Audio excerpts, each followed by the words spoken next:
Sup guys, it's Soundcraft Studios here. Today I'm going to be reviewing Undertale for the Nintendo Switch. So let's get started.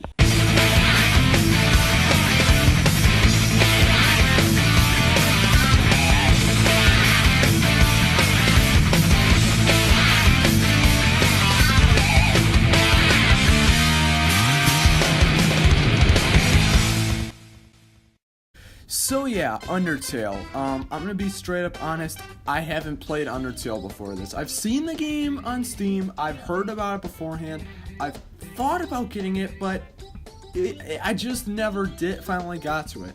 Until now, when I finally picked up Undertale for the Switch.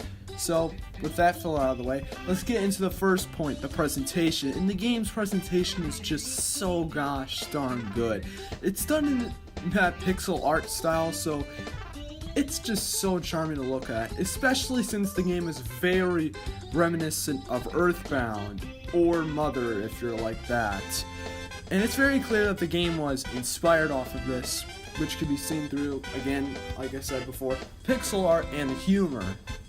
But other than that, it really presents itself very similar to Earthbound, and in my opinion, really well. Now it's time to transition over to the story. Basically the story of this game, to keep it really simple without spoilers, basically you play as this unnamed human character, because you can name it yourself. Basically this unnamed human character basically falls into this cave, or this kind of world where nothing exists but monsters, and basically you want to get out of there. And that's really all the story there really is, but I will tell you the story does get better over time, along with lore. So really, story is great. Next, let's go on to gameplay. The gameplay in this game, for an RPG that I've played, is some of the best. Basically, you walk around in an overworld, and kind of like other games, but the most of the gameplay takes place during the battle sequences. Oh my god, are the battle sequences great.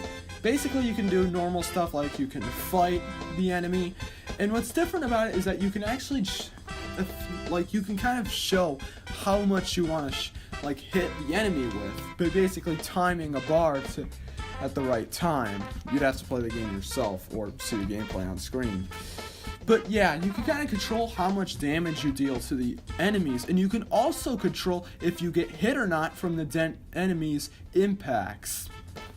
Because basically when the enemy attacks, you'll transition into this little mini game where basically you play as the heart, and you're basically trying to avoid all of the attacks. And oh man, can this get difficult with the later enemies. But all I could really say is it is amazing. You can also do other stuff like acting out and stuff like that.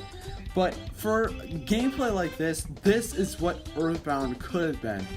I don't know about you, but that's just one of the things about Earthbound that I feel it just makes the game more unaccessible, because it's such a charmful game, but I never really gotten good at it because you really don't ever know. Everything is chance, and most of the time when I play, I always die and just have to keep going over and over.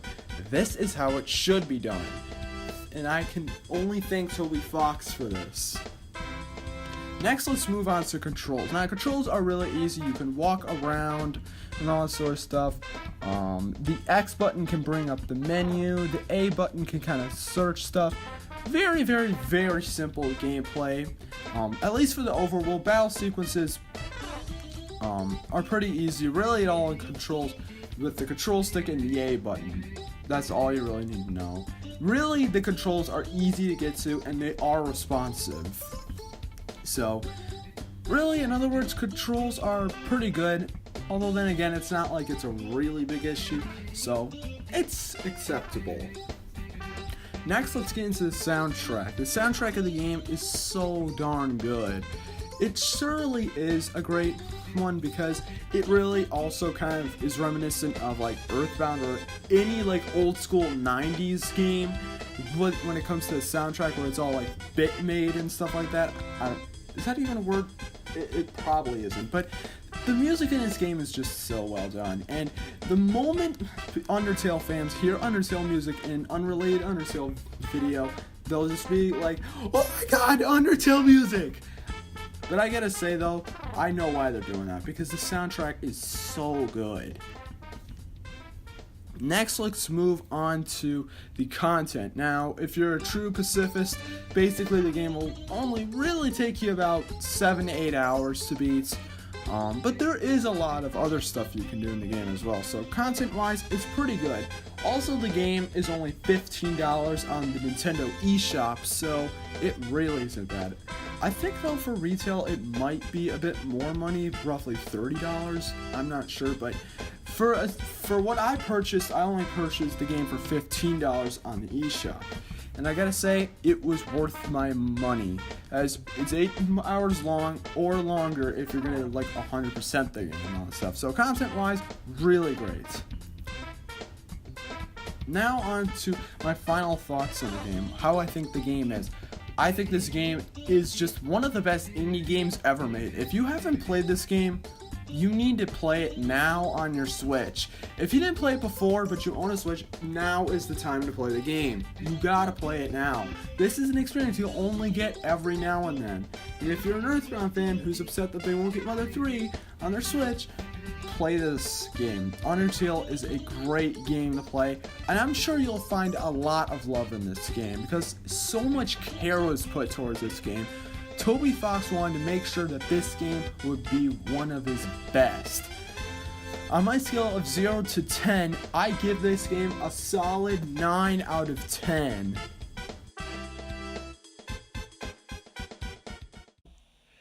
So yeah, that was my review. So thanks for watching, and please like and subscribe if you guys like this. Let me know in the comment section if you guys agree with the Undertale review, and if you guys want to follow me on my social media, links will be in the description to my DeviantArt, Twitter, and Twitch. Alright, so anyways, thanks for watching, and I'll see you guys next time.